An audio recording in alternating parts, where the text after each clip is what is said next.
Bismillahirrahmanirrahim. Assalamualaikum warahmatullahi wabarakatuh. Bertemu kembali dengan saya, Sophia, guru mata pelajaran Proyek Kreatif dan Kewirausahaan dari SMKN 1 Cimahi.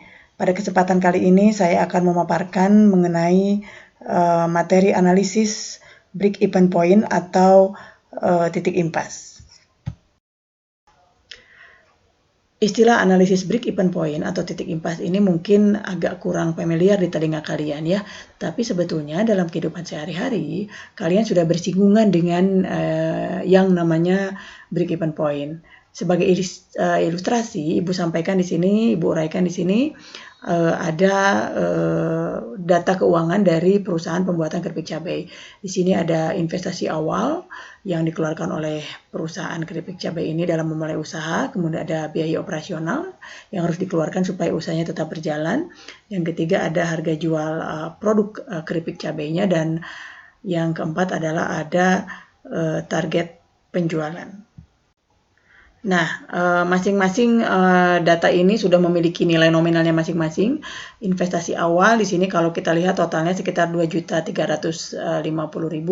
Biaya operasional jumlahnya 5.648.959 rupiah. Kemudian harga jualnya adalah 70.000 per bungkus.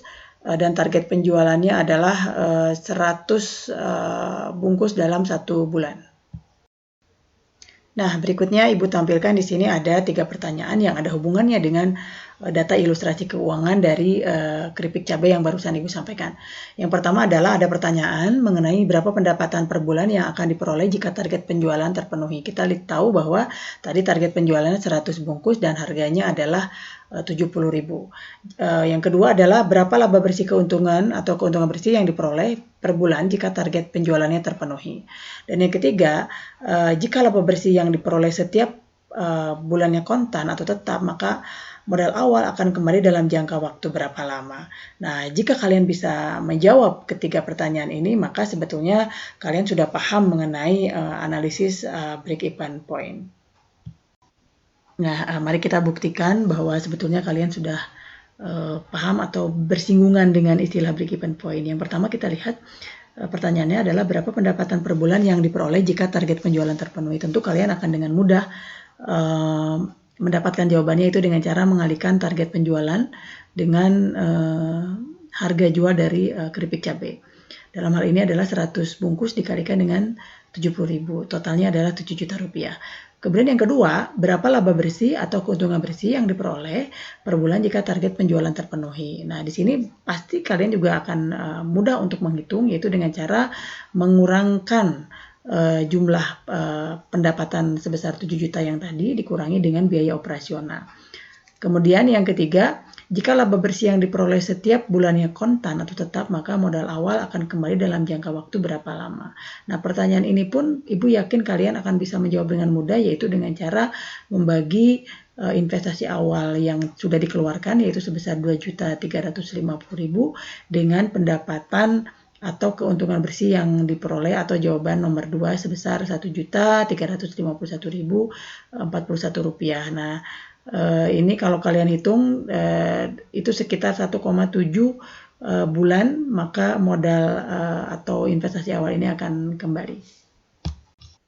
Nah, setelah menyimak data ilustrasi mengenai data keuangan dari perusahaan keripik cabai, kita akan coba lebih perdalam lagi materi mengenai analisis break-even point. Nah, ada 5 pokok bahasan dari materi analisis break-even point. Yang pertama adalah pengertian analisis titik impas atau break-even point. Yang kedua adalah komponen analisis titik impas atau break-even point. Yang ketiga adalah syarat penerapan analisis titik impas atau break-even point. Yang keempat, manfaat analisis titik impas atau break-even point. Dan yang kelima adalah menghitung titik impas atau menghitung break-even point. Baik, untuk pengertian break-even point, di sini kita bisa melihat bahwa analisis break-even point itu adalah suatu analisis untuk menentukan dan mencari jumlah barang yang harus dijual kepada konsumen pada harga tertentu untuk menutup biaya-biaya yang timbul serta mendapatkan keuntungan atau profit. Jadi bisa kita lihat bahwa break-even point ini adalah suatu analisis untuk mencari berapa yang harus kita jual kepada konsumen dengan harga tertentu supaya biaya-biaya yang sudah kita keluarkan itu bisa kembali.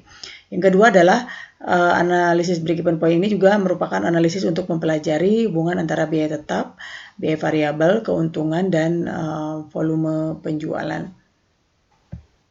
Nah, untuk komponen break-even point ada 3. Yang pertama adalah fixed cost atau biaya tetap, yaitu biaya yang tetap atau konstan baik perusahaan berproduksi ataupun tidak. Yang kedua adalah biaya variabel atau variable cost, yaitu biaya per unit yang besarnya tergantung kepada volume produksi. Jadi semakin besar volume produksi suatu produk, maka biaya variabelnya juga akan semakin besar. Yang ketiga adalah selling price atau harga jual, yaitu harga jual per unit barang yang telah diproduksi. Perbedaan signifikan antara fixed cost dan variable cost adalah kalau fixed cost tetap ada walaupun perusahaan tidak membuat suatu produk. Kalau variable cost biayanya akan ada ketika perusahaan membuat sebuah produk. Nah, berikutnya adalah syarat penerapan break-even point atau analisis break-even point. Yang pertama adalah perusahaan memproduksi satu macam produk. Dalam hal ini bukan berarti perusahaan tidak bisa membuat lebih dari satu. Kalaupun membuat lebih dari satu, maka break-even-nya dihitung secara terpisah. Yang kedua, besarnya biaya tetap secara keseluruhan tidak berubah. Yang ketiga, harga jual per unit tidak berubah selama periode dianalisis karena akan mengakibatkan perubahan dalam jumlah unit yang harus dijual yang akan menutup biaya. Yang ketiga, biaya variabel per unitnya tetap. Baik, yang selanjutnya adalah manfaat break-even point. Yang pertama adalah sebagai alat perencanaan untuk menghasilkan laba. Seperti tadi kita lihat di pengertiannya bahwa break-even point ini adalah analisis untuk melihat berapa jumlah barang yang harus dijual pada harga tertentu sehingga bisa menutup biaya-biaya yang sudah dikeluarkan.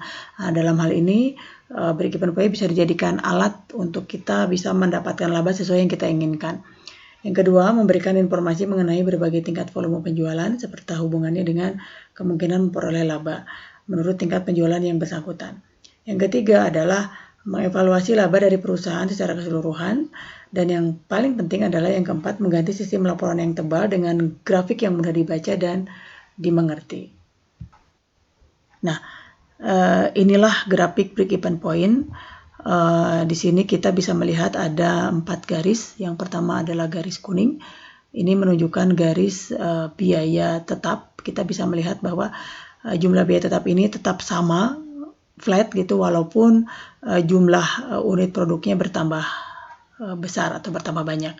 Yang kedua adalah garis hijau. Di sini memperlihatkan total biaya variabel. Kita melihat posisinya atau bentuknya dia garis variabel cost ini naik ke kanan atas memperlihatkan semakin banyak jumlah produk yang dibuat atau dijual, maka variabel cost-nya bertambah banyak atau bertambah besar. Yang ketiga adalah garis merah. Ini merupakan total cost atau biaya total, yaitu penggabungan dari biaya tetap dan biaya variabel.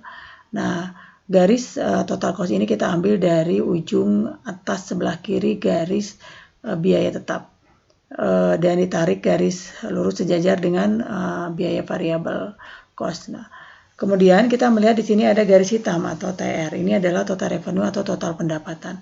Semakin banyak produk yang dijual atau diproduksi, maka dijual ya, maka di sini kita melihat pendapatannya semakin tinggi. Nah, disinilah kita bisa melihat kondisi break even point. Itu digambarkan dengan perpotongan antara garis total revenue atau pendapatan dengan garis total biaya. Nah, kita melihat di sini titik perpotongan antara jumlah pendapatan dengan jumlah biaya itu adalah ada di titik Q-nya sebanyak 25. Ini artinya bahwa perusahaan akan berada pada kondisi break even jika berhasil menjual sebanyak 25 unit produk. Dan di sini bisa kita lihat bahwa perusahaan itu tidak boleh menjual di bawah 25 unit karena akan menyebabkan kerugian. Itu bisa dilihat dari garis kurva break even-nya, di mana garis total cost berada di atas garis pendapatan atau total revenue. Ini memperlihatkan bahwa besarnya biaya lebih besar daripada pemasukan. Yang berikutnya adalah juga bisa kita lihat bahwa perusahaan harus menjual di atas 25 unit kalau ingin untung. Itu bisa kita lihat di situ perusahaan garis pendapatannya atau total revenue-nya berada di atas total cost. Berarti ini menunjukkan bahwa jumlah pemasukan lebih besar daripada jumlah pengeluaran. Nah, berikutnya ini adalah rumus cara menghitung break-even point. Jadi break-even point ini dapat kita hitung dengan dalam unit, artinya untuk menghitung berapa sih unit produk yang harus terjual supaya perusahaan modalnya kembali, gitu ya. Kemudian yang kedua adalah dalam bentuk rupiah, itu untuk menghitung berapa jumlah uang yang harus masuk untuk memperlihatkan kondisi bahwa perusahaan modalnya sudah kembali. Kemudian atau biayanya sudah kembali. Yang ketiga adalah target laba. Target laba di sini adalah untuk menghitung berapa yang harus kita jual jika kita punya target untuk mendapatkan laba sesuai dengan yang kita inginkan. Demikian paparan materi mengenai analisis break-even point. Semoga kalian bisa lebih paham.